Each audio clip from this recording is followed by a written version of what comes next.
রাধে রাধে, কেমন আছো? The Kundu family চ্যানেলের আর একটি নতুন ভিডিওতে তোমাদের সবাইকে স্বাগত জানাই। আজকে তো রবিবার আর সারাদিন ছিল প্রিন্সের বার্থডে, আর রাত্রে আসলাম রেস্টুরেন্টে। এখন ওই সন্ধে 8টা মতো বাজে, সন্ধে না রাত বললেই চলে, তাই তো। প্রিন্সের পাপা গাড়িটাকে বের করছে আর হঠাৎই এরকম একটা প্ল্যান হলো, আমরা আজকে সবাই মিলে যাচ্ছি রেস্টুরেন্টে। দুপুরবেলা তো দেখেছোই তোমরা কত রকম রান্না করেছি আর সেগুলো খাওয়া দাওয়া হয়েছে। আর রাতের বেলা না তেমন কোনো খাওয়ার ইচ্ছেও ছিল না। আসলে প্রতিটা বছর তো আমরা একই জায়গায় থাকি না, তাই এবছরটা ভেবেছিলাম প্রিন্সের জন্মদিন বাড়িতে সেভাবে কিছুই করব না, আমরা আর মৌসুমী দিদির পুরো ফ্যামিলি আমরা রেস্টুরেন্টে গিয়ে একটু খাওয়া দাওয়া করব।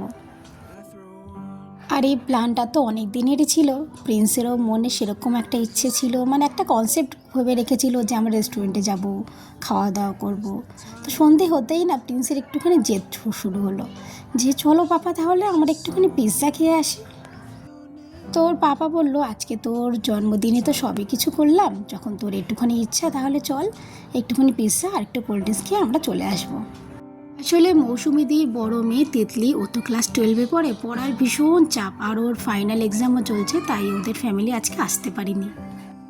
একটুখানি তো পিৎজা খাবো, বেশিক্ষণ সময় লাগবে না, যাবার সময় একটুখানি কেক নেবো আর মিষ্টিও নেব, তারপর বাড়িতে গিয়ে প্রিন্সের বন্ধুদের একটু ডাকবো আর প্রিন্স কেকটা কেটে নেবে।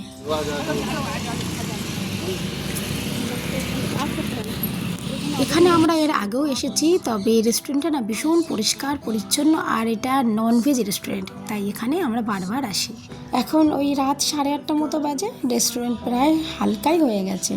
আমরা ছিলাম আর তারপরে দুটো ফ্যামিলি এসেছিল।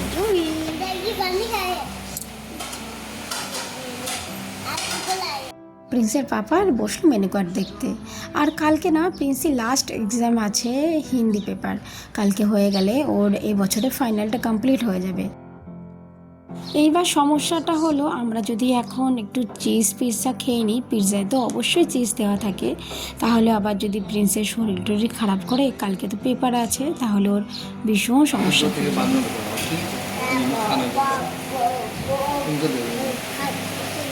তাই জন্য আর পিৎজা কিংবা কোল্ড ড্রিঙ্কস কিছুই নিলাম না। তবে এখানে না নান পরোটা তো দারুণ বানায়, 2 দিন আগেও আমি বাড়িতে ধনিয়া চিকেন বানিয়েছিলাম আর এখান থেকে নান পরোটা নিয়ে গেছিলাম।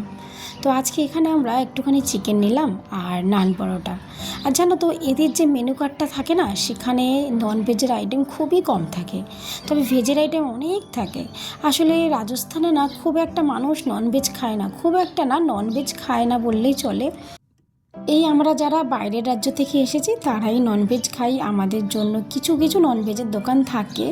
আর রেস্টুরেন্টগুলো না ভেজ হয়, ননভেজটা খুব কম হয়, কারণ আমরা এর আগে যতবার এদিকে ওদিকে ঘুরতে যাই ভিডিওতে তো তোমরা দেখেছো যে শুধুমাত্র আমরা ভেজ খাবারই খাই, যেমন সেব টমাটার সবজি কিংবা রসুনের চাটনি, তারপরে রুটি, এই টাইপের জিনিসই থাকে।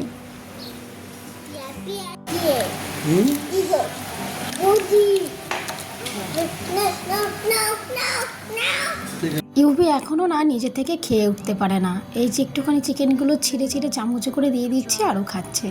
আর পরোটা তো একদমই খেতে পারবে না, তাই জন্য আমি প্রিন্সকে বললাম যে ভাইয়ের প্লেট থেকে পরোটাটা তুমি নিয়ে নাও, কিন্তু ইউভি তো দেবে না, তাই জন্য খুব চিৎকার করে উঠল।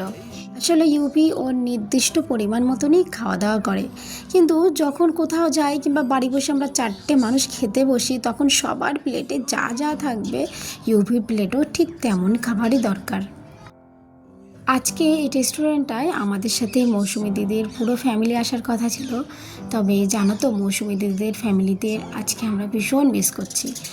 বিশেষ করে প্রিন্স ভীষণ মিস করছে টিয়াকে। মৌসুমী দিদির ছোটো মেয়ে টিয়া প্রায় প্রিন্সের সমবয়সী, ওদের দুজনার ভীষণ ঝগড়া হয়, আবার ভীষণ মিলও।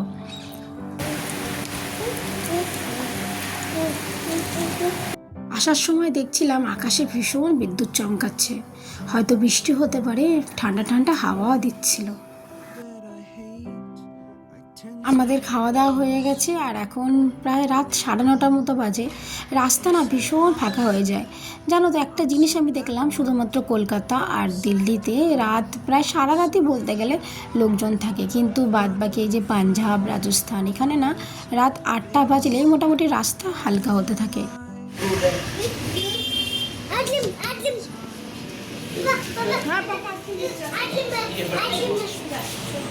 पाइनएप्पल वाला कौन सा है?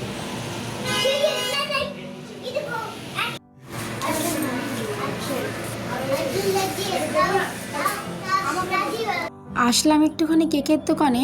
প্রিন্সের তো সমস্ত কিছু হয়ে গেল, কিন্তু কেক যে কাটা হলো না, তাই এখান থেকে নেব একটুখানি কেক। আর প্রিন্স খুঁজছে ওর কেকের উপরে সাজানোর জন্য কিছু ডেকোরেশনের জিনিসপত্র। কেক নেওয়া হয়ে গেছে, তারপর আসলাম আমরা মিষ্টির দোকানে। কিছু মিষ্টিও তো নিতে হবে। क्या चाहिए? लॉलीपॉप? রুহি যেই দোকানে যাক না কেন, ওর নিজের পছন্দ মতো জিনিসটা খুঁজে নেয়।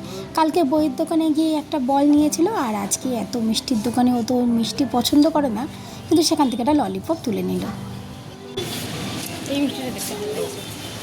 এই মিষ্টিটা দেখো কত সুন্দর লাগছে, কিন্তু পেট একদম ভরা, না হলে একটা দুটো খেয়ে বাড়ি যেতে ওই মিনিট 10 মতো সময় লাগবে। রাস্তায় তো খুব একটা জ্যাম নেই, তাই সেক্ষেত্রে সমস্যা নেই। একটু প্ল্যান করেছিলাম যে প্রিন্সের বন্ধুদের বাড়িতে ডাকবো, তারপর প্রিন্স কেকটা কাটবে। কিন্তু এই যে বললাম, কালকে প্রিন্সের একটা লাস্ট পেপার আছে হিন্দি, আর এই হিন্দি হলো প্রিন্সের একটু অপছন্দের সাবজেক্ট, তাই রিভিশন করতেও অনেকটা লেট হয়ে গেল। তারপরে যে বেরালাম 9:30টার সময়, সেখান থেকে খাওয়া দাওয়া করে তারপরে কেক নিয়ে আসলাম, মিষ্টির দোকানে গেলাম, সেখানেও তো কিছুক্ষণ সময় নষ্ট হলো। रुको ये देखो कैंडल। अच्छा वो ये देखो केक। প্রিন্সের পাপা এখানে ক্যান্ডেলটা জ্বালাচ্ছে। আর জানো তো, এত তাড়াতাড়ি করছিলাম, কেকের ওপরে প্রিন্সের নাম লিখতেই ভুলে গেছি। সারাদিন আজকে একটা কমপ্লিট ডে ছিল, তার মধ্যে একটুখানি ইনকমপ্লিট হয়ে গেল, প্রিন্সের নাম লেখাটা হলো না। আমাদের বাড়িতে সবাই কে দিচ্ছে, আমাদের বাড়িতে সবাই ঠিক থাকে আর সবাই ভালো থাকে।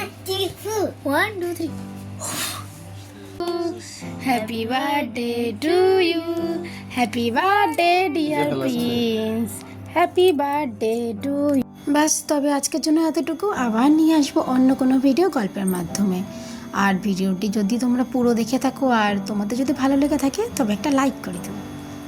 তোমরা ভালো থেকো, আমি আবার নিয়ে আসবো অন্য কোনো ভিডিও গল্পের মাধ্যমে।